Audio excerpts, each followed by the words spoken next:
good afternoon, fellow constitutionalists, and welcome to the Wednesday edition of the Dan Clements Show, a Christian political talk show. I'm your host, Dan Clements, your constitutional warrior fighting for your right just to be an American.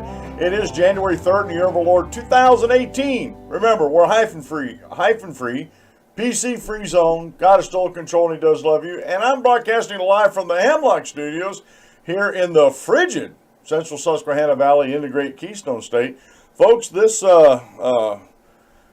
Alberta Clipper, or whatever you call this cold air mass coming down from the North Pole, just is not letting up. This week, last week we had a lot of nights that were in the single digits. This week we're having quite a few nights that are in the sub-zero. Past two nights have been below zero for us here, and we're burning plenty of propane. So they got here yesterday real quick. They got here yesterday just as it ran out. So. We were lucky in that. Folks, I was called a liar yesterday. Can you believe that? I mean, honestly, folks. Someone left a comment, you may not have any control over whether or not you were born handsome, but you do have control over lying about it. Me? Lie about me being handsome? Perish the thought. Put that thought right out of your head. Because you're not lying when you're telling the truth, right? I mean, come on, look at this mug. If I'm not telling the truth, what am I telling, right? Oh, today I named the episode, or titled the episode, First Do No Harm. A lot of people recognize that phrase from, like the Hippocratic Oath for doctors and that. And it's an especially good thing for doctors to take up this mantra, first do no harm.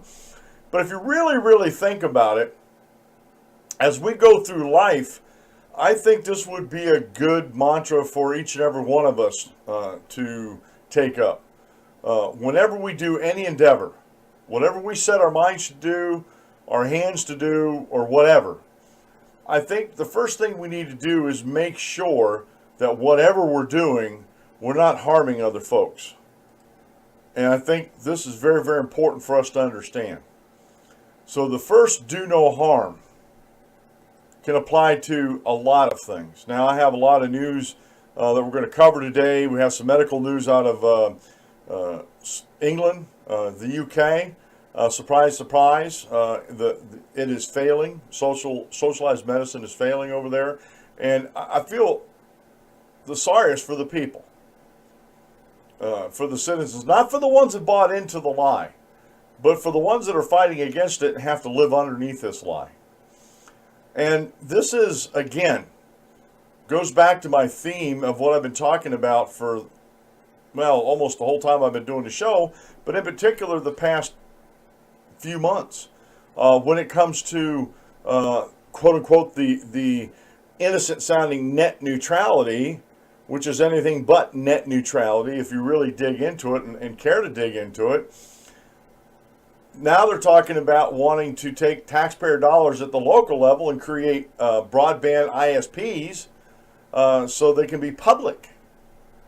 But my question is, what happens if you have folks that are paying taxes in that town and don't want their tax dollars going towards an ISP, especially when, one, the towns created, the local municipalities created the mess that is the last mile distribution of the internet, of broadband, by creating local monopolies. The local municipalities are the ones that created this. So they actually, when they took upon this action, they didn't think about first do no harm, which means they were harming the free market, they were harming capitalism, and they were harming the citizens that were living within their jurisdiction from having competition in broadband. And so now they want to propose over at the Mike over at the Humanist Report is proposing that, hey, we use taxpayer dollars at the local level to create gigabit broadband for everybody. So you have a public entity like a municipality, no matter how you're organized, that was harming competition and consumers to begin with, now you want them to have control over the internet that the consumer is going to have with taxpayer dollars? Honestly, I don't think some of these guys actually think before they open their mouths. They really don't. All these regulations that we have, if they would just ask the question before they pass these regulations, who are these regulations going to harm? First, do no harm. And one of the first things they could have done to make sure they weren't harming the American citizens was to actually look to the Constitution as their authority and say, look, folks, my friends and brethren in Congress, we have no constitutional controlling authority to regulate these industries. One of the biggest news stories of the day, one of the bigger ones, comes out of California, where today recreational marijuana is legal. Now, they have certain restrictions on it, but it's legal. And there's a lot of folks out there that are for it and against it. But they're the same folks that, if you ask them, have no problem with alcohol being legal. Alcohol is a mind-altering drug. Marijuana is a mind-altering drug. Or let's put it this way, maybe not mind, but body chemistry altering drug, which can affect the mind. Okay? And so there's people talking out both sides of their face. They don't want marijuana legalized, but they're okay with having a drink. And again, for government to be the deciding factor on who can or cannot imbibe either alcohol or marijuana, I believe, especially the federal government, it's outside their purview. It is totally outside of their purview. They have no constitutional controlling authority to do so. And with all these drug laws, especially with marijuana, what the harm that they have done, to keep with the theme of our show, first do no harm, is to the hemp farmers. The founding fathers, if they could, they'd be turning over in their graves, knowing how government and regulations have decimated hemp farming in the United States. It's just now starting to come back. There are a lot of states that are they're getting away from the federal government as far as these regulations. There's a lot of tobacco farmers that are taking their land and putting it over to hemp production. There's a lot of farmers that are putting hemp in their rotation to rotate around their fields. You know, hemp here, corn here, soy here, wheat here, and they rotate these crops around to give the land or the ground a rest. But here, hemp production should have never been hampered to begin with in the United States. Hemp has nothing to do with marijuana other than it looks like marijuana. And one of the reasons, or one of the rationales that I had read over the years about this, was it'd be too easy for marijuana growers to hide their marijuana plants in with the hemp plants. Okay, why don't you deal with that problem instead of decimating a whole industry, instead of taking out of let's say, the quiver of a farmer, his different economic quivers that he can have in his, in his pouch, or arrows in his pouch, I should say. Quiver. Quiver is what they hold. The economic arrows in their quivers. They took out this hemp. And that's hemp, folks, we're in the United States. We should be leading the example, not following behind folks. We are one of the least productive nations in the world as far as hemp. We used to lead the world in hemp production. And there's all sorts of things. I don't want to get too far off subject here, but you go research it and see what can be done and what can be made with hemp besides hemp ropes. That's the biggest thing people think about is hemp ropes. But did you know that they used to make clothing out of it? Paper, hemp paper. That should excite the environmentalists for these, tree huggers. Let's don't cut any more trees down for paper. Of course, they don't know what they're talking about when it comes to paper and tree production, but again, that's something I want to get on. So the regulations with marijuana, yeah, they did a lot of harm. The drug war has done a lot of harm to people, both innocent and not. Especially the end users who actually need the help. They don't need to go to jail. They actually need rehab and help. You know, and again, we're a country that is lacking or lagging behind other countries who have, and I think legalized. I think they need to, when they talk about it, they need to change that terminology. They're not legalizing drugs; they're decriminalizing the end users' penalties. Instead of putting them in jail and making them hardened criminals because they were using drugs, they had a problem.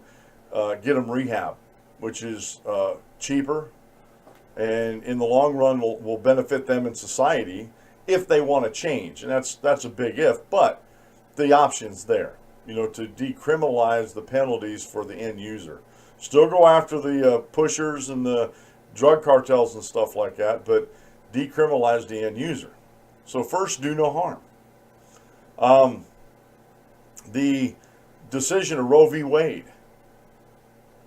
From everything I've ever read about it over the years, none of the Supreme Court justices or the prevailing opinion, the majority opinion in Roe v. Wade, didn't take into this consideration do no harm. Although it is the woman's body, that is a separate entity that's in her womb that she is carrying. And by allowing abortion to go on in the country after Roe v. Wade, you're doing harm to that unborn child. And I'm not going to we've talked about this before on the show, I'm not going to get into arguments with folks about when does life begin. In my opinion, it begins at conception. When the egg is fertilized, as soon as it's fertilized, it starts growing. It starts splitting and growing. That's when life begins. And that life needs to be protected. First, do no harm. Another thing, I got a story we're going to talk about here about Chicago homicides outnumber U.S. military casualties 18-1 in 2017. That is appalling, folks. And one of the reasons why is because Chicago has the strictest gun laws in the nation. Normal citizen can, for all intents and purposes, cannot carry conceal in Chicago. I'll get that out here in a second. They cannot carry conceal in Chicago. So they cannot protect themselves. And thugs know this. So these thugs go around unopposed by the citizenry, outnumber the cops. All the cops can do is go bring their big chalk sticks and draw chalk outlines, take pictures, and notify the families of these tragedies. Because it's the Wild West wasn't even this bad as Chicago is. I don't think anything outside of an active war zone is as bad as Chicago is. And yet, when these city planners and the politicians in the city started putting these restrictive gun laws in place, they never thought about first do no harm. Who are they harming by putting these restrictive gun laws in place? Not harming the criminals. Criminals always find a way to get a gun. They're harming the law-abiding citizen who can't protect themselves. And if there was more people packing in Chicago, there would be less crime in Chicago. There would be less shootings and murders because they don't know who's walking down the street. Can you tell if somebody's packing or not? Especially if they do a very good job of concealing a carried weapon. Can you tell? I would have to say no, you cannot tell, period.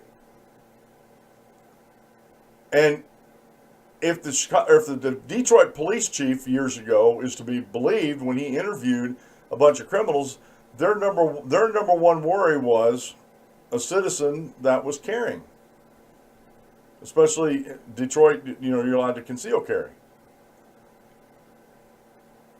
A citizen who conceals carry is a bigger threat to criminals than police are. Because they have citizens around them all the time. They go and rob a store, especially if there's people in there. They don't know if that person's has a gun and is carrying and is going to try to stop them. Who knows? That's why, and I've been reading lately here, that's why a lot of store robberies are happening after the place is like emptied out. And there's nobody in there but the cashier. Criminals are getting wise to this. And yet we have politicians that have no clue. They just go around like zombies. They have no clue. They have no clue, and they do not take this seriously about first do no harm. And so there's a whole lot of things, a whole lot of issues in life, a whole lot of decisions we make in life that I think it would be best if we would ask ourselves, or put that on a piece of paper in front of us all the time, first do no harm. What about and like I said, I can give you an example. We could sit here, and if I had folks chiming in on this, we could probably come up with examples that would take up a week's worth of shows. What about these folks that bought into the subprime mortgages? They should have sat down with their budgets and looked what would happen 5 years down the road, worst case scenario. And if they would have done that and had this mantra in mind, first do no harm, they would have walked away from subprime mortgages, saying those things are so toxic and so dangerous to have that I'm not going to harm my credit or my family financially by doing that. I did. I was offered a subprime mortgage. I told this story many times on the show. I was offered a subprime mortgage, but I said no. I looked at it and said, are you crazy? You've got to be kidding me, in other words. So there's all sorts of things that we can actually apply that mantra, first do no harm, to in our lives, and I think our lives would be a lot better. I think they really, really would. I think we'd be able to go through life with our heads held high and safe in the knowledge that we're doing our best not to harm ourselves or others around us, that we're doing our best to live our lives in peace, freedom, and liberty with integrity and character. And by doing so, we help elevate everybody else's peace and liberty and freedom. It's just that simple. It is just that simple, folks. Well, today's show is being brought to you by the Dan Clement Store. The Dan Clement Show Store, I should say, over at Cafe Press. If you go to thedanclementshow.com and go to the menus tab, you'll see the TDCS Cafe Press button. You go to that, takes you right over to the website. And it's the one thing I like about this Cafe Press is you got a 30-day money-back guarantee. If you don't like it, you can send it back and get your money back. And you won't hurt my feelings if you don't like it, but hopefully you'll like what I'm putting out there. I have t-shirts for men and women. I have hoodies, hats, or at least one hat, a ball cap that I kind of liked. I'm still trying to put some other ball caps in there. Coffee mugs, both ceramic and a travel mug, and a mouse pad. If you have any suggestions, please let me know. Go to the contact page right next, on the same menu. Hit the contact and say, hey, Dan, why don't you look into putting one of these in your store? People might buy that. It could be anything. And we might put some key rings and stuff like that up there too. So you can tickle your fancy, as it were. And at the same time, as you're buying from my Cafe Press store, the Dan Clement Show store, you'll be helping support this show. And for me, that's very important. I'll always put these videos out for free. Let me put this out there to begin with. I'll always put these videos out for free, but it does cost me something to put these videos out. And I'm trying to recoup that cost and support my family and hopefully grow the show to make this the best Christian political talk show on YouTube or on the internet. And you purchasing my bling helps me to do that and also to get there. Today's daily Bible reading comes from 2 Corinthians chapter 5, verses 17 through 19. Therefore, if anyone is in Christ, he is a new creation. Old things have passed away. Behold, all things have become new. Now all things are of God, who has reconciled us to himself through Jesus Christ, and has given us the ministry of reconciliation, and that is that God was in Christ reconciling the world to himself, not imputing their trespasses to them, and has committed to us the word of reconciliation. And that's what the message of the gospel is all about, reconciling man to God. And as Christians, especially New Testament Christians, this is what we need to be about. We need to be about sharing this message of reconciliation with a lost and dying world around us. Today's quote meal comes from Brooks Atkinson. Drop the last year into the silent limbo of the past. Let it go. For it was imperfect, and thank God that it can go. Thank God has blessed us with a new year. So we can't go back and change what happened last year. We can just learn from it and try to do a better job in 2018. Short Bible lesson is by Barbara Highland. She's a guest writer over at gewatkins.net, and it's called Chasing Idols. It's a very well written, a small bulletin article that she wrote, and it's talking about our idols that we have today. And although I do, one of my childhood heroes is John Wayne, I don't idolize him. You know, I don't abandon everything else to follow him and have everything in my house like John Wayne this, John Wayne that. That would be idol worship, and I don't want to participate in that. But he is a childhood hero, and but he had his flaws, and we have to recognize that. All right. I know those in the podcast won't be able to see this, but if you were on, if you're on YouTube, this is a picture of Logan Paul. Now, Logan Paul's in the news. I don't know if you've heard of him or if you've heard this news about the suicide forest over in Japan. But what Logan Paul did has me very, very upset. And mainly because of what he did over there. And I'll get into the article here. Let's see here. This is out of the Daily Caller by Scott Greer, and this was posted today. What's behind the Logan Paul outrage? Now, Logan Paul's a YouTuber. He's a popular YouTuber. This is reading here. Popular YouTuber Logan Paul is currently the target of a massive internet backlash after he posted a video on New Year's Eve featuring footage of a man who had killed himself. Now, over in Japan, where this happened, I'm going to stop reading here. Over in Japan, where this happened, Japan has a lot of suicides every day over there, mostly men. In this forest over there, it happens quite a bit that they hang themselves in this forest over there. And Logan Paul happened to be over there, and he videotaped this. I'm going to read on here. Paul was vlogging his trip to Japan's infamous suicide forest when he and his crew happened upon a man who had hung himself. The face of the suicider was blurred out, but there was little left to the imagination besides that. What really upset people was the 22-year-old YouTuber's reaction to the dead man, which many deemed to be incredibly insensitive, and how it appeared the video star was milking the tragedy for views.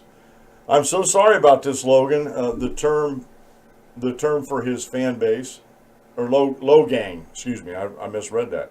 I'm so sorry, Logang. A distraught Paul says in his video after discovering the body, this was supposed to be a fun vlog. Suicide is not a joke. Depression and mental illness is not a joke. We came here with an intent to focus on the haunted aspect of the forest, but this just became very real. Obviously, a lot of people are going through a lot of stuff in their lives. Suicide is not the answer, guys. There are people that love you and care for you. But after getting away from the scene of death, Paul and his crew laugh and drink over the incident. This may just have been Paul and his friends coping with the morbid situation, or it could show how callous he was towards the loss of life. Either way, the YouTuber's many detractors went with the latter interpretation and went up in arms over the apparent exploitation of suicide clicks. Paul's effusive apologies in response to the outrage has done little to stem the waves of anger. It is true that the young YouTuber didn't demonstrate the most sensitivity to the suicide in the video, and the publication of it does strike one as a heartless grab for clicks. However, Paul is not unique in that regard. In fact, the entire media establishment has long had a penchant for blood and gore. Cable news routinely shows us graphic footage of cops fatally shooting civilians, military aircraft blowing up targets, and the mangled bodies of children in war zones, and other gruesome images. It may be news, but that doesn't diminish the real reason news outlet broadcasts the carnage, drawing in viewers. Sometimes they even exploit brutal images of death for political points. For instance, the picture of a drowned Syrian boy was shown all over the world in 2015 in order to drum up support for the West taking in more refugees from the Middle East. Other than that, the scenes of violence and misery just serve to sell the news better.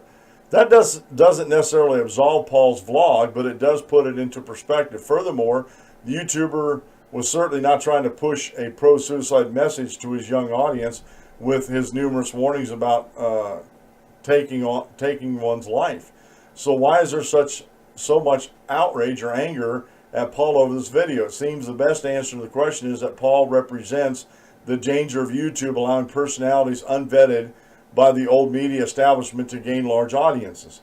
Vanity Fair's Richard Lawson offered this reason for why Logan Paul should really worry us in an article in the same title Tuesday. Conflating the blonde-haired bro with the alt-right, Larson says, YouTube has created an environment where a kind of ethical relativism that even in the intense glare of mass criticism like Paul got yesterday seems almost invincible to any outside influence. In other words, bro culture, which Larson believes we must combat, and right-wing personalities are able to flourish on YouTube without any say from the outside. Now let me pause this here. I've seen Paul Logan's videos and stuff like that. I wouldn't call him alt-right. Matter of fact, political he is not. This guy has been vlogging since he was 10 years old, I think it is. He was a Disney star. He's got millions. Let me do something here. I didn't mean to do this, but I didn't think about doing this. He's got like uber millions. Let me just get clicked on his. I just want to see it over here.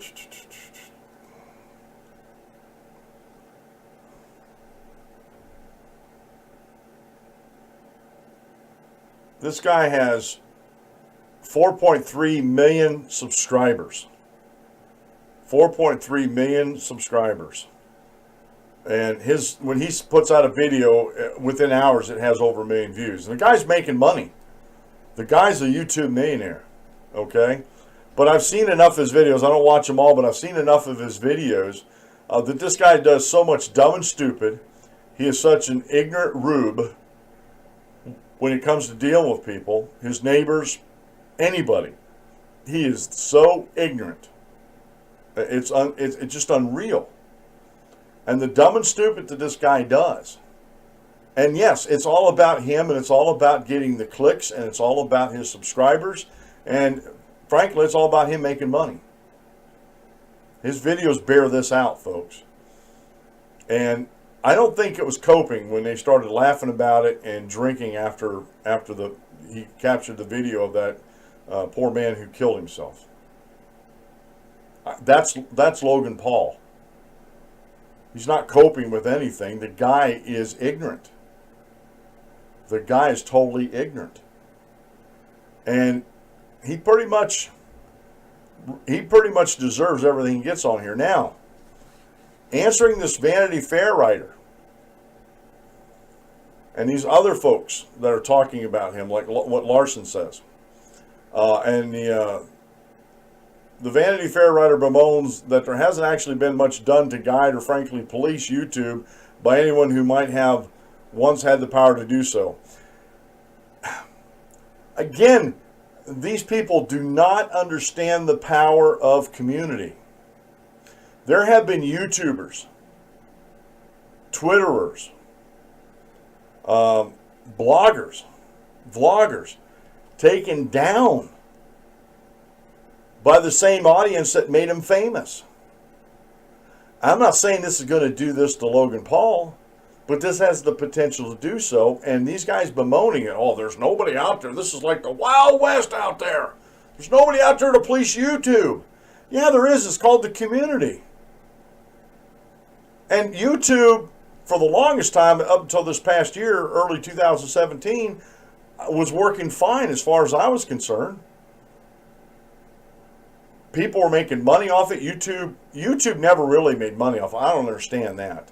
I honestly, I think someone's cooking the books to lie to people. We're not making money off of this.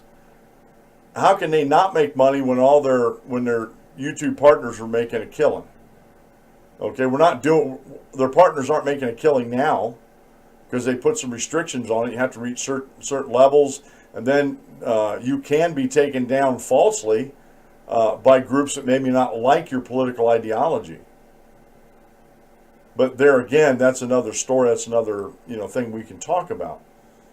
But YouTube was policing itself very well. Matter of fact, Twitter was doing a good job of policing itself. I'm also over on Gab AI and also on Minds.com. And I'm on a video website called BitChute, BitChute. And they're totally free speech. Now, Gab AI has taken down some things because it's violated the terms of services, but I have yet to see them take down anything that they may disagree with politically. And so they go on down through here. The reasoning many explain why so many journalists become obsessed with Logan Paul's story is they have with conservatives surrounding other YouTube stars like PewDiePie and Jake Paul, Logan's brother. Controversies, not conservative, controversies surrounding these guys. YouTuber represents a wild frontier where personalities can forego the old standards of media and survive violating various taboos without losing their fans. This has led many liberal journalists to view the video service as a hotbed for Nazis and other noxious forces. Again, that's not true. They're just mad because they don't have the reach that a young wannabe like Logan Paul has. You can't, if you're on YouTube, if you've been on YouTube and watched YouTube videos for any amount of time, I'd be surprised you haven't heard the name Logan Paul. Now, the only reason why I have is because I watched stories with this, they said, well, this guy did this, and I'm like, well, who's this guy? And I went over to check him out. And like I said, as a Christian, I can't watch his videos. I mean, this guy, not that he's vulgar, but he does get profane. He uses profane language a lot in his videos, and just the way he treats people in his videos. The guy's a tool. He really is, and I don't particularly care for him. So again, I think it's well-founded, this outrage on his suicide. Now, if you've been a listener to this program on podcast or on YouTube here, you know that my baby brother committed suicide. And it's still kind of a hard thing for me to deal with after all these years. I can't remember the exact year, but it's been, better than 10 years. And I still have a hard time dealing with this because I don't understand it. I don't understand how somebody can take their life like that. I really don't. I don't know if I ever will. And yeah, he was dealing with some problems. He was on some chemicals by the pharmaceutical companies that probably weren't good for him. Matter of fact, I'm pretty sure they weren't good for him. And they just made the situation worse instead of better. And I do not profess to understand the mind of someone who takes their lives, but I understand the aftermath it leaves behind. Loved ones with questions that will never be answered. And hurt that just is so deep that you don't know if you're ever going to put it behind you.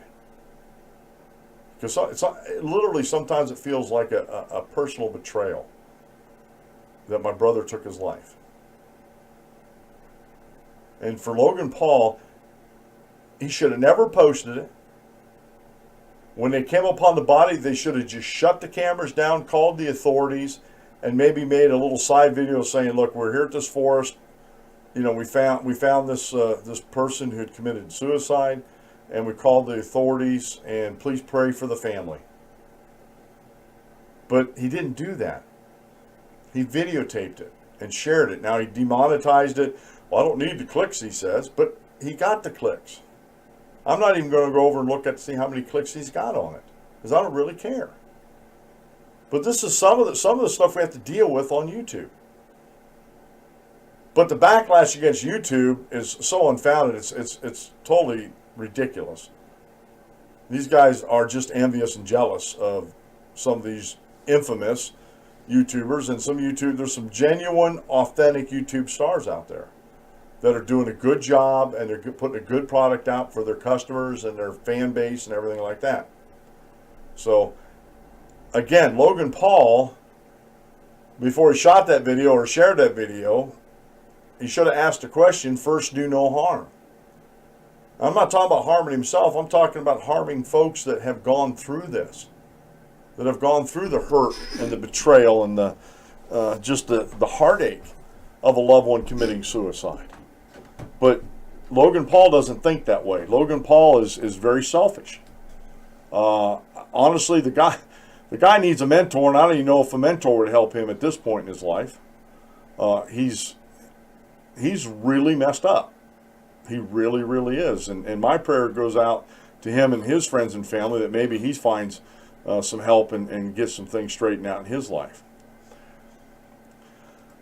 I'll have this article here from The Public Discourse by Gerald T. Mundy. He's an associate. He's within assisted suicide, bioethics, and healthcare. He writes articles in that. He deals with a lot of that. And he says, physicians cannot serve both death and life. And I agree with him. They can't. You know, you can't serve God and mammon.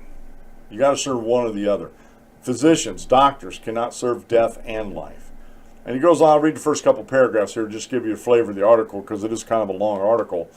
The United States, physician-assisted suicide is legal in 6 states and Washington, D.C. Washington implemented the practice just the past summer, but the spending bill passed by the House in September would block the district from spending money on the law. Activist judges in the state of California have allowed assisted suicide to continue despite efforts to halt the practice. In a surprising decision for such a politically progressive state, New York's highest court ruled in September that individuals have no state constitutional right to physician-assisted suicide. The New York ruling follows the 1997 Washington versus Glucksberg Supreme Court decision that found that the 14th Amendment's due process clause did not, as the plaintiffs argue, provide a right to assisted suicide. Despite the decision in New York, the advocates of assisted suicide are sure to continue their assault on human life in the name of autonomy. The fight against the legalization of assisted suicide must continue, but one cannot and must not rely on court decisions and legislative victories for these successes are based on ephemeral sentiments and are subject to swift change. Proper positive law or man-made law, as Thomas Aquinas argues, always must reflect what is required by natural law and higher laws. In order to protect the sick and disabled, who are among the weakest and most vulnerable members of society, one must act on what is known to be true. A philosophical analysis can help one to understand what is true about medicine and why the medical profession must refuse to traffic in death. And he goes on, I'll just read the titles here. He goes on to say, physicians cannot serve 2 ends. And he does I've read this article, he's done a very good job of this. Science, medicine, and philosophy. Physicians cannot forget that science continues to reveal that sick people are neither useless nor hopeless. As our science keeps going, prenatal science just amazes me how young a baby in the womb can actually be saved. You know, months, like 4 or 5 months old, they can be saved.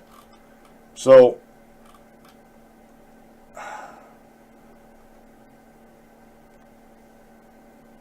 in the United States, the death of sick and disabled under the guise of physician-assisted suicide is not fit to be positive law. Lovers of truth must fight vigorously against legal recognition of the practice of assisted suicide. And again, physicians cannot serve 2 masters. They cannot serve life and death. They just can't do it. And the thing is, there's medical advances being done all the time. Some of the best ones are actually, as far as pain management and stuff like that, with cancer, folks with cancer and stuff like that are coming from natural pharmaceuticals like marijuana, you know, and cannabis oil, things like that. Life's precious. You only get 1 round. You only get 1 shot at life, and that's it.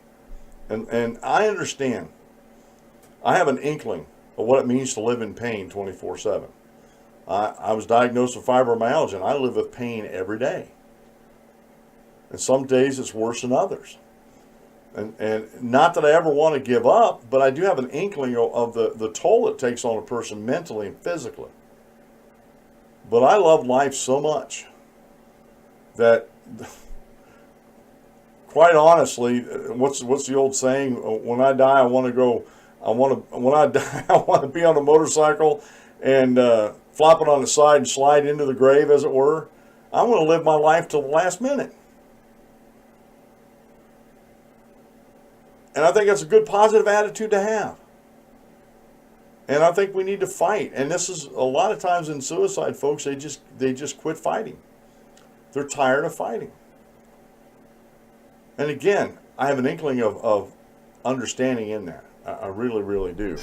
But I think physicians need to ask this question seriously of themselves. First, do no harm. I don't see how a physician in their capacity as a healer can assist somebody in a suicide. That is sort of beyond my understanding of how they can do that. Again, Planned Parenthood's in the news today. This is a CNS News article by Terrence B. Jeffrey, posted yesterday. Planned Parenthood, we did 312,384 abortions last year in 2017, and we got $543.7 million in taxpayer dollars. This is one of the arguments that I have a lot with humanists and regressives in the country. And this is the argument. I don't care if it's 51% of the population that wants abortion and 49% that doesn't want abortion. That 49%, even if it's outruled by a majority vote, that 49% still should be respected. And their tax dollars should not be used to perpetrate something like that. And this comes from the federal government. These dollars, for the most part, come from the federal government. And the fact that I don't want any of my tax dollars going to support Planned Parenthood doesn't matter to these folks, these regressives, these folks that are pro-abortion. It doesn't matter. Well, we're in the majority, so you got to do what we say. No. That's not how a republic works, folks. I'm sorry. Too many people in this country have the idea that we should be operating like a democracy. And democracies never, ever, ever take on the mantra, first do no harm. Because it's all about what the mob wants, what the herd mentality wants, or what people can whip the herd mentality up into wanting. That's a democracy. In a republic protects the minority views. A republic protects those views. And especially when you're talking about doling out federal tax dollars unconstitutionally, that should be the first question. Does the federal government have the constitutional controlling authority to give Planned Parenthood tax dollars? I'd like someone to make that argument in the affirmative. Oh yeah, they do. I want to see where your argument comes from in the Constitution. I really do. Because like I said, I have one that I keep on my desk here that I peruse every now and then. It's one I printed off and I made it into a little booklet. And I haven't seen anywhere where there's any authority in the Constitution, whether you're talking about the original Constitution or the amendments that are added to the Constitution, anywhere that gives the federal government the authority to dole out taxpayer dollars that way.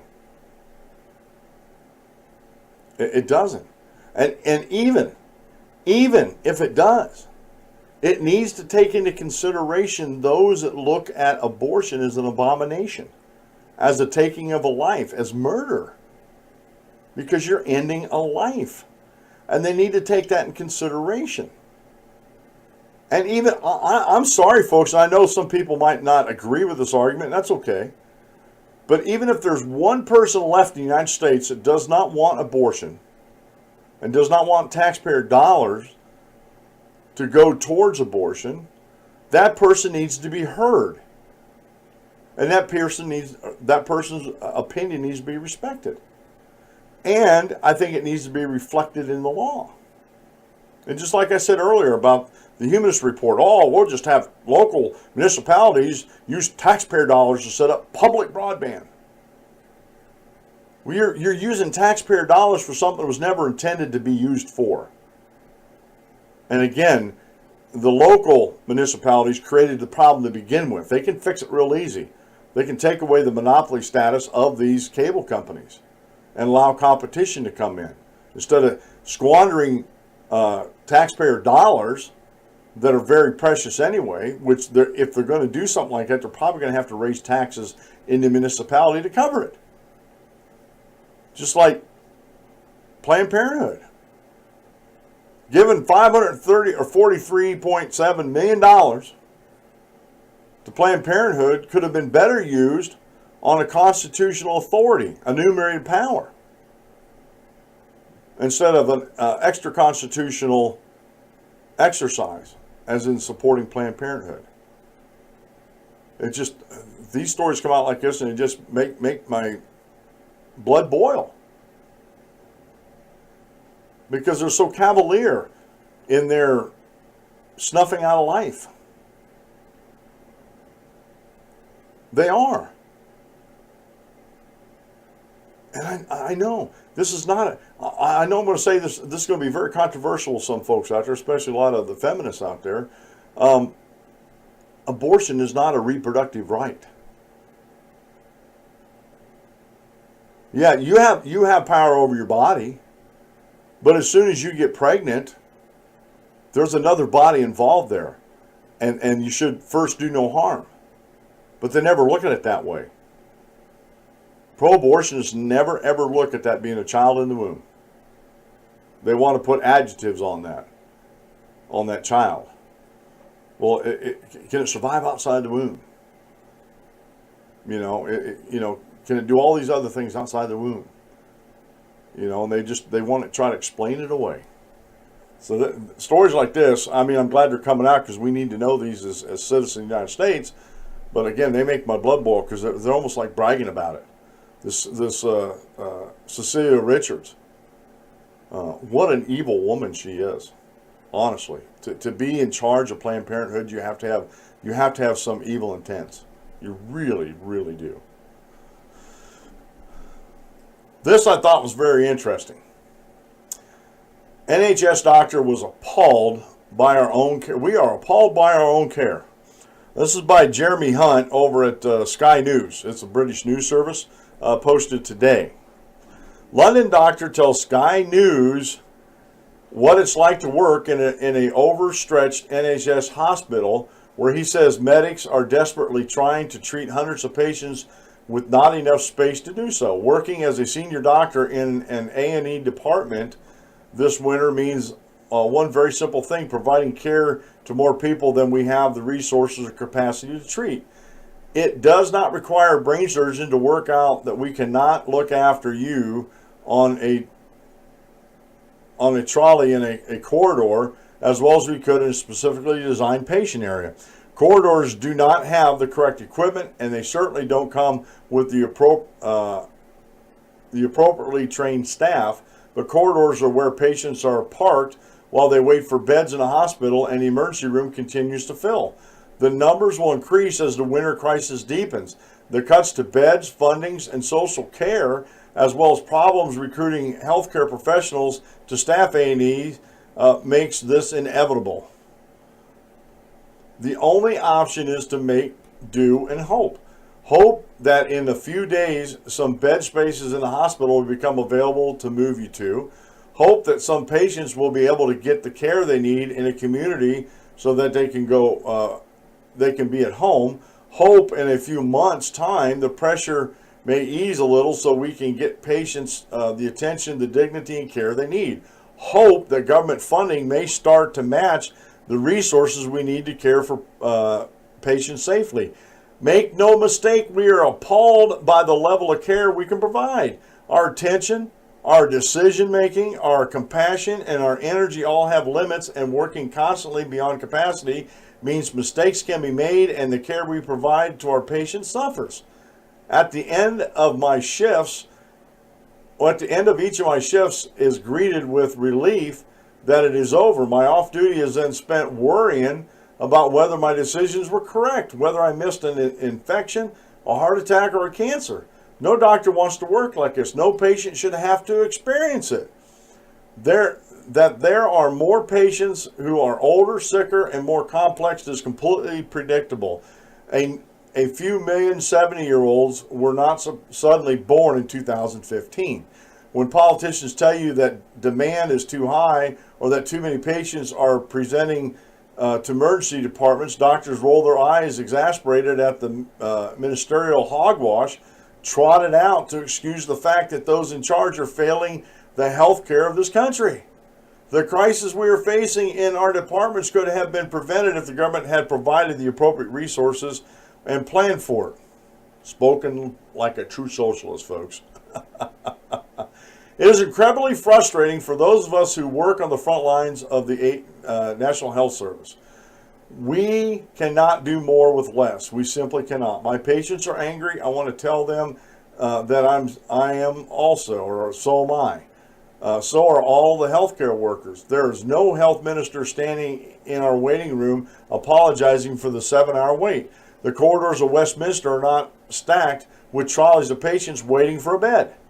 And so it is left to doctors like me to assess, care for, and treat patients as best we can alongside apologizing for the failings of the health service. Failings that we have no control over. And so as well as providing care, I now feel that it's also my job to speak out, to stand with our patients and demand better. It is a matter of life and death. And this is what Uncle Bernie and Hillary Clinton and Barack Obama want for America healthcare service. They want to socialize medicine, and guess what? It never ever works. Never. How many of those people that came into the hospital could have went and seen their local physician and gotten taken care of better that way than just going to the hospital? Because healthcare is free over in England now. People use the emergency room like it's their personal doctor. And this happens everywhere social medicine is tried. And eventually the country runs out of money, or they run out of priorities. You know, that the National Health Service in England isn't important enough to put money into. What would fix the National Health Service over in England, the UK? You guessed it. If you know me, you know what I'm going to say. Free markets. Free market capitalism will fix it. We didn't have a problem in the United States until the Democrats came up with the problem with the Affordable Care Act. It was a solution in search of a problem. We needed to tweak a few things in our healthcare system to make sure more people were covered. But to let and allow the government to control the healthcare services in this country was a huge mistake. And we see these things happening all the time in Canada, England. We see these stories from time to time that pop up, and it's ridiculous. And we have politicians and we have citizens out here that think it's the best things in sliced bread, that we live and allow these politicians to control our health care. Thank you, no. Me and my doctor, without any bureaucracy in between us, are better able to care for my health conditions or anybody's health conditions. Period.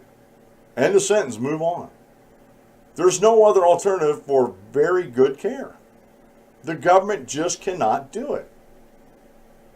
They cannot control it, and they would never ever fund it completely. So what happens? They have to cut services. And again, can you force people to become doctors and nurses? If they look at the profession and say, man, I don't want that headache. I'm going to use my brain power to do something else, even though being a doctor is my passion or it's my talent that I have. I'm going to use my brain power to do something else. If there's a doctor and nurse shortage in the country, can a socialized country like the UK, when they have socialized medicine, can they force people to go to and become doctors and nurses? I would probably say yes, because they control the people's lives over there.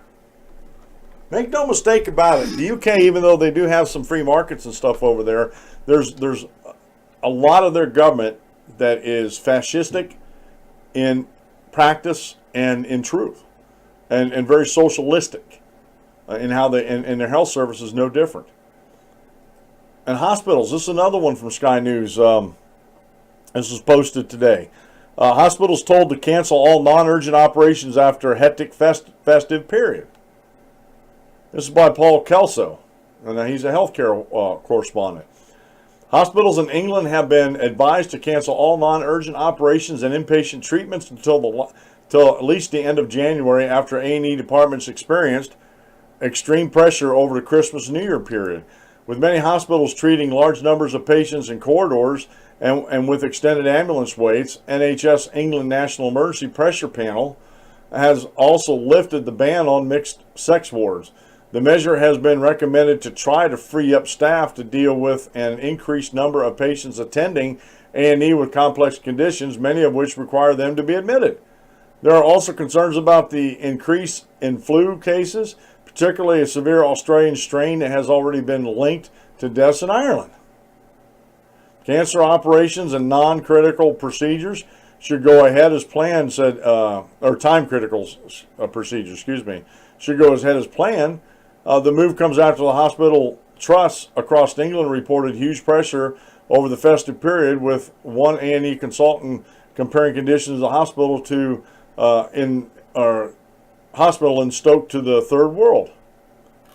So again, with socialized medicine in the UK, and this is a lot of people here in the United States want this.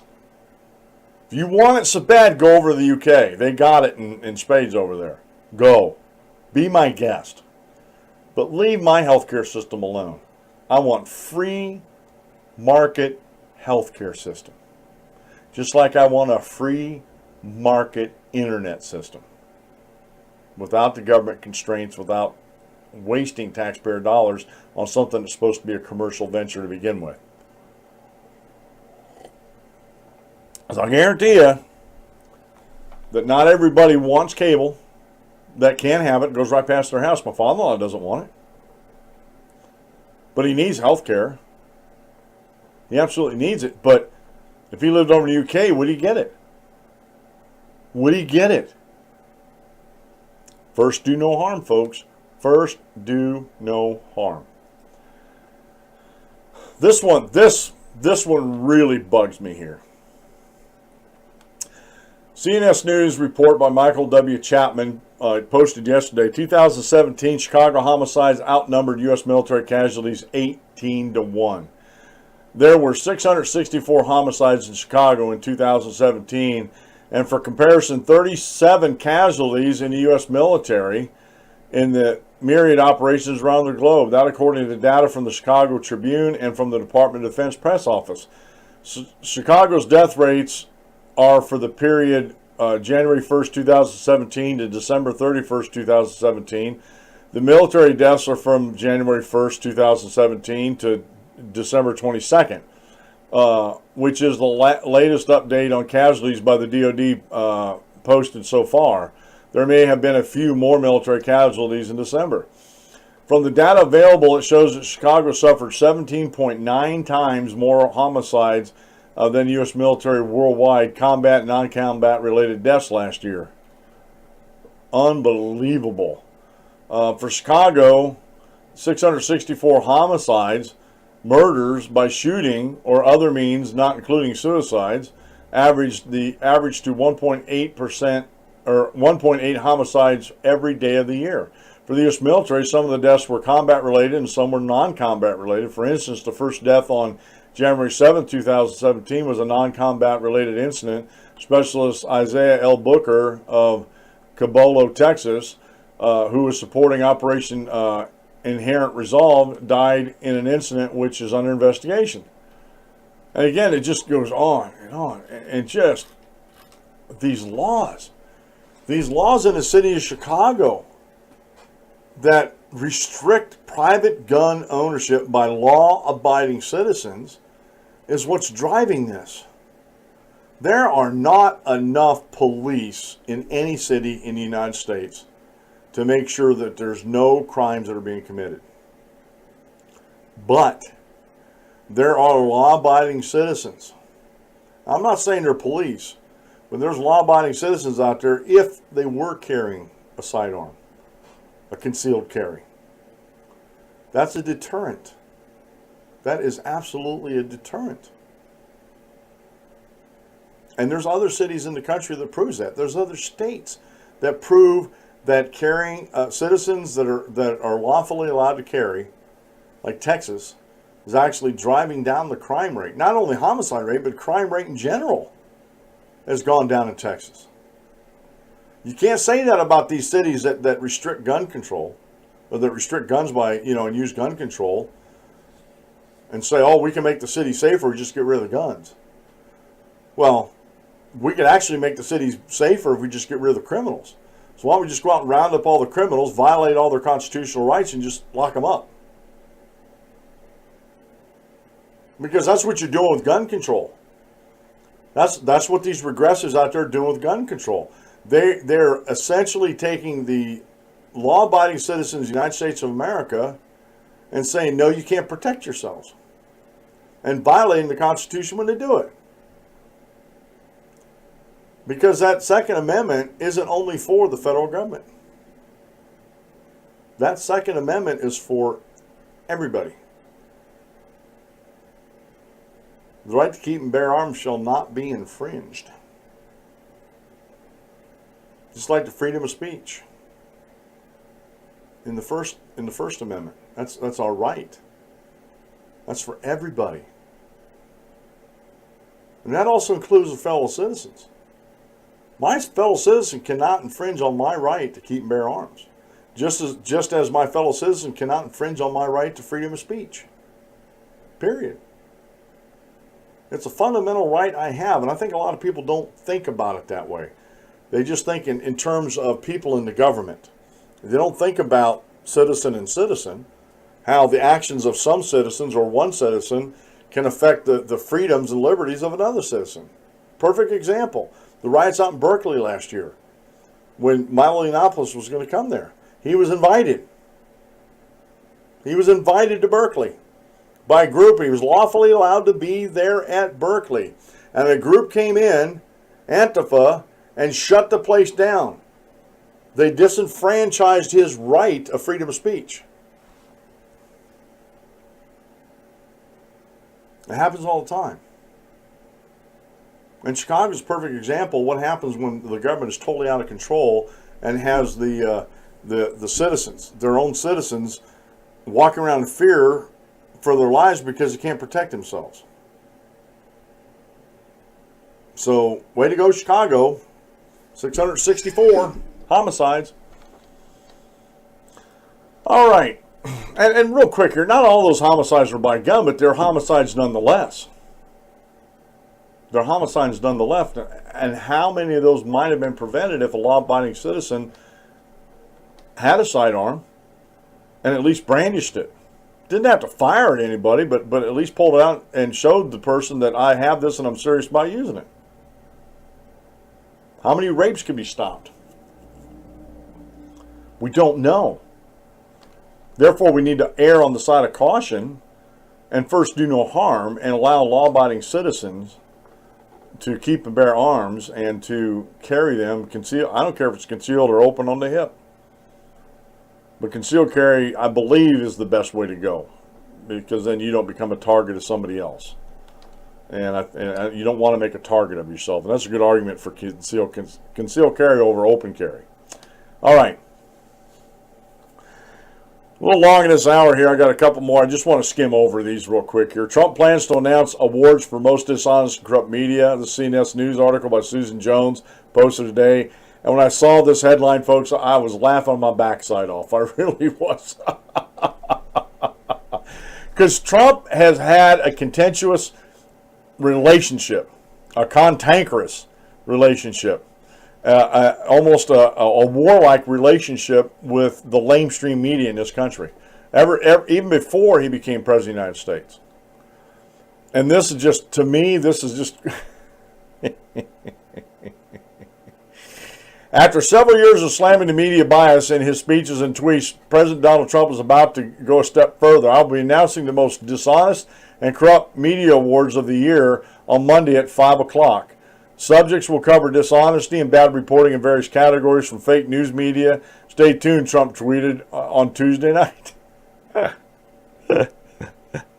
They are going nuts over this. The mainstream media just does not like this at all. How dare he?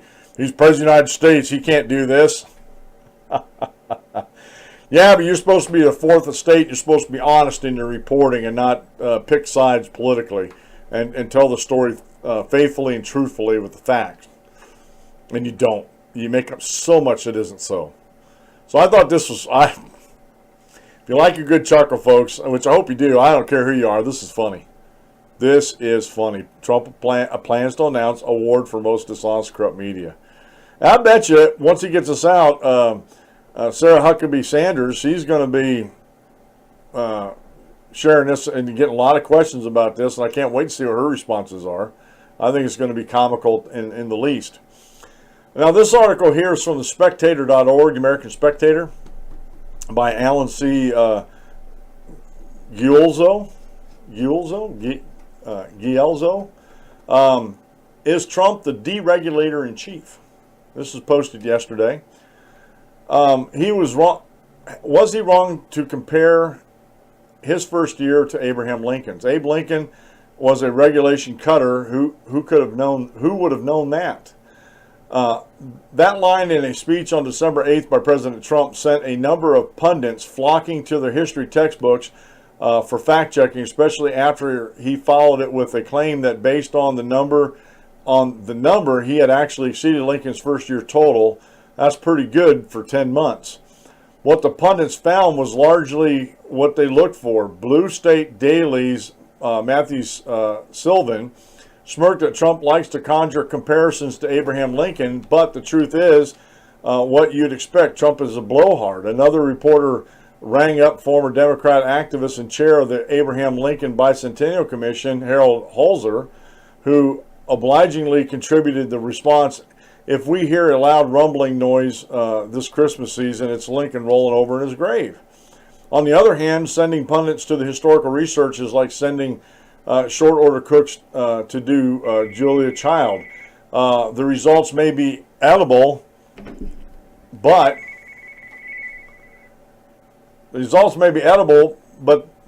they won't look much like what the recipe described. The federal government inherited by Abraham Lincoln on his inaugural day in 1861 was a much smaller affair than our gargantuan bureaucracy. The federal statute books consisted of exactly 11 volumes.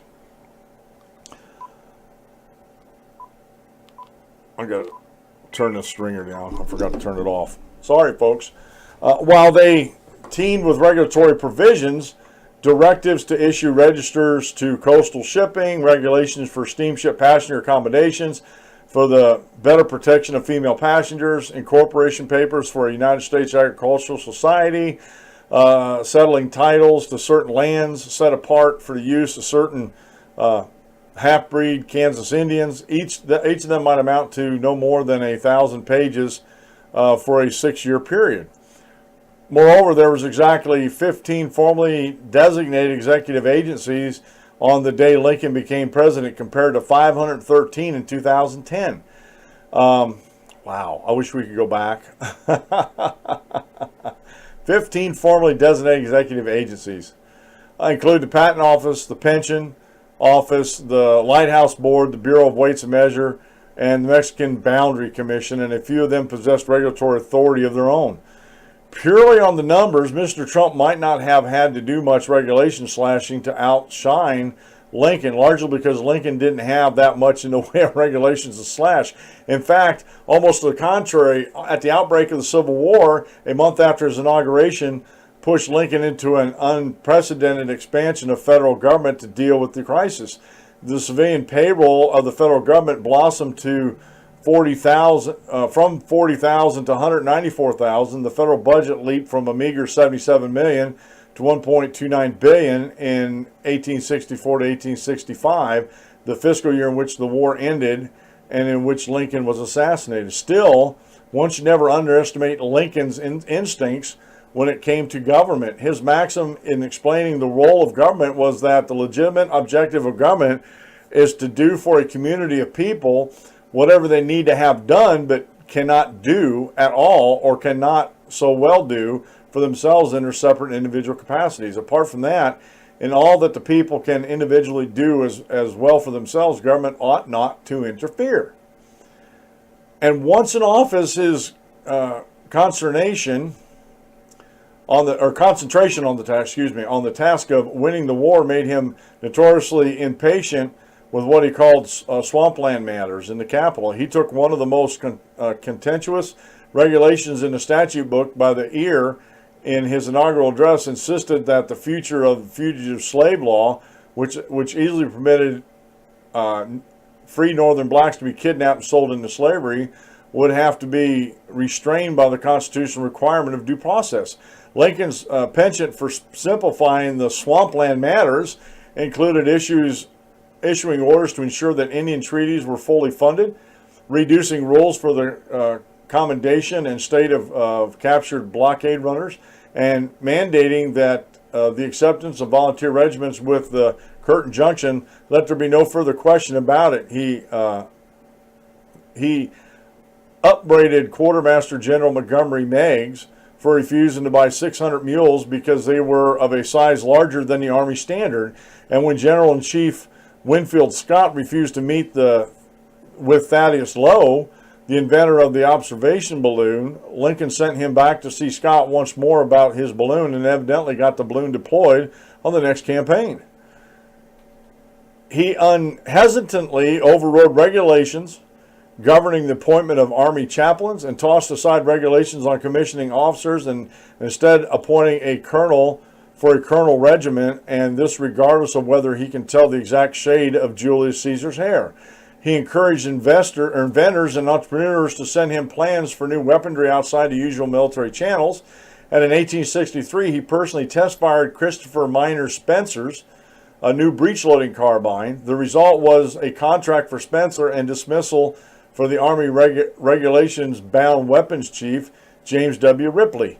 Lincoln was following his instincts about regulations more than a plan. He had been elected on a platform which touted his record as Honest Abe, the man who could clean out the bloat and corruption which had seeped into every cranny of previous administrations. But no one knew anything in 1861 about cost-benefit analysis or executive orders designed to hide unilateral decision-making from congressional scrutiny, or the modern pathologies of overregulation or unilateral executive rulemaking.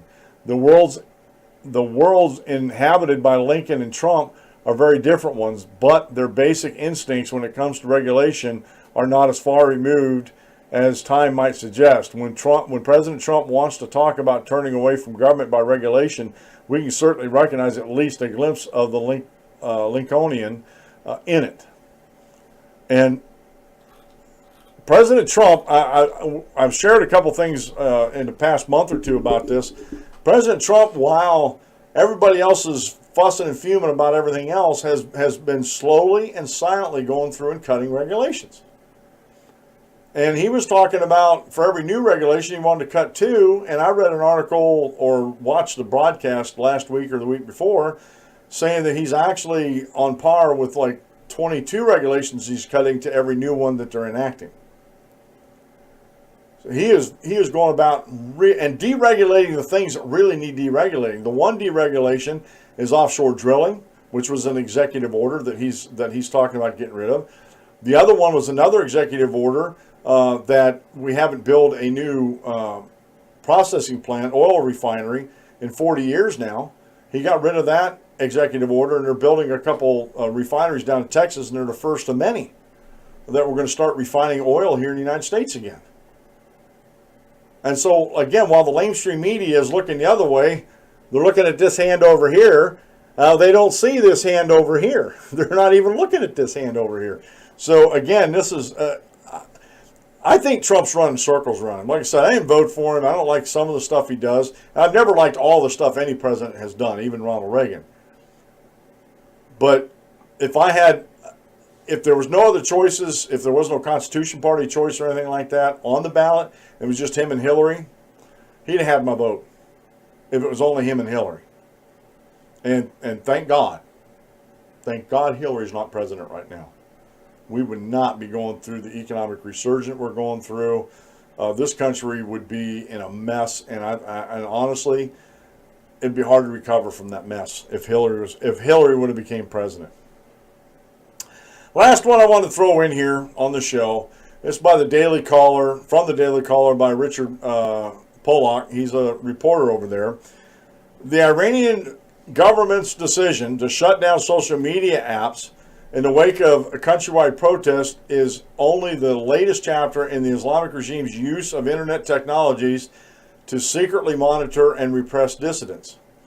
So what's happening here is tech firms are helping the Iranian officials to spy on the activists. Since 2009, Iranian mullahs have mastered the surveillance capabilities of the internet and smartphones in a large part due to critical help they receive from Western telecom companies, according to the Daily Caller's News Foundation investigation. Their technical help permits Iranian authorities to read emails, text messages, track online activity, as well as tap phone calls, and monitor the movement of activists with their smartphones, according to Reporters Without Borders. The sale of Western telecom technology to the Islamic State, which could be used to spy on its citizens, is the West's dirty little secret, according to an Iranian dissident who once was attached to the U.S. government's Middle East broadcasting networks. Although he lives in the U.S., he asked for autonomy for fear of retaliation by the Iranian regime. At least 13 people have died as demonstrations continue to sweep across Iranian cities, according to New York Times. The unrest continues, the largest nationwide protest since the Green Revolution in 2009. At the time, President Barack Obama largely ignored the demonstrations, and Tehran brutally suppressed them.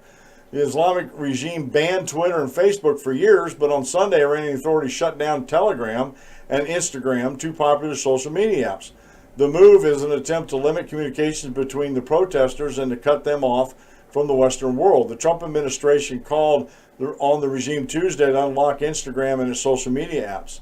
The issue was the West's complicity with Tehran came to public notice in 2010 when Isa Saharkiz,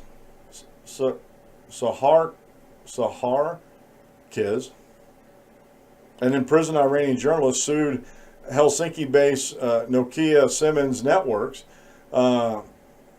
Saharkiz charged that the telecommunications company provided the Islamic regime with the smartphones that could be used to trace the movements of Green Revolution activists. While the Finnish company claimed it was not responsible for actions taken after it sold its smartphones to customers in Iran, the company conceded that the firm allowed the lawful interception capability to both operators and help a related monitoring center.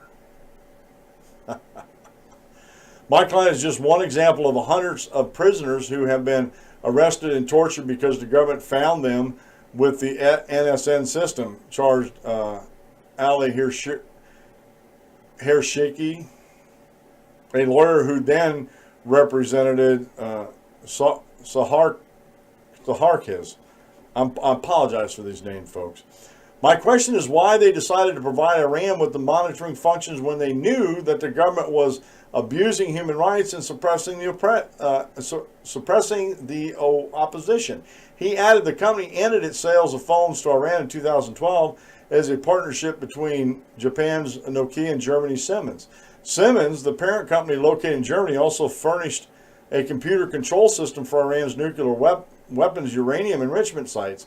The system was allegedly penetrated by Israeli and U.S. intelligence agencies using a malicious code called Stuxnet, which sought to destroy nuclear-related equipment at various Iranian sites. Siemens states on its website that it is wholly committed to Iran's economic development and sustainable future.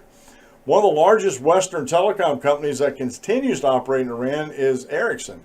a Swedish firm that has also operated in other authoritarian countries such as Syria, Cuba, Sudan, according to the company, or according to a company filing before the Securities and Exchange Commission. The EU in 2011 tried to stop Ericsson from selling its phones to Syria as part of sanctions against the government of Syrian President Bashar al-Assad. Aggressive lobbying by Swedish Foreign Minister Carl Bildt, however, allowed the company to operate in the country in defiance of the EU. The diplomat said it was very unusual for Sweden, known as a staunch defender of human rights, to block sanctions, according to a Reuters report posted during the EU debate.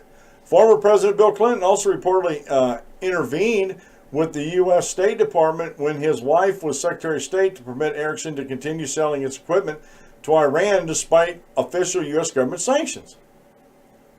So here's another feather in Hillary's hat, as while she was Secretary of State. During the 2016 presidential campaign, then candidate Donald Trump accused Bill Clinton of accepting $750,000 speaking fees in return for his wife's protection of Ericsson from State Department sanctions for its business in Iran. So we see here, this is not new with Hillary Clinton. It just really isn't. Ericsson did pay Bill Clinton $750,000 to speak in November 2011 at Ericsson's first Networks Society Forum event in Hong Kong, according to RCR Wireless News. Ericsson did not address Trump's accusation that Hillary Clinton left the firm off the list of sanctioned companies in return for the hefty speaking fee, but instead claimed that its Iranian operations was not a reason they chose Bill Clinton as a speaker. Now, Bill, we know you wear the pants in that family, but we also know who lays them out for you. We know. And it goes down through. It's a pretty long article here, but again, we have tech firms in the West that are helping these companies, or they're helping Iran to oppress their people and to be able to track them on social media, on smartphones, and everything else like that. And that shouldn't be. First, do no harm.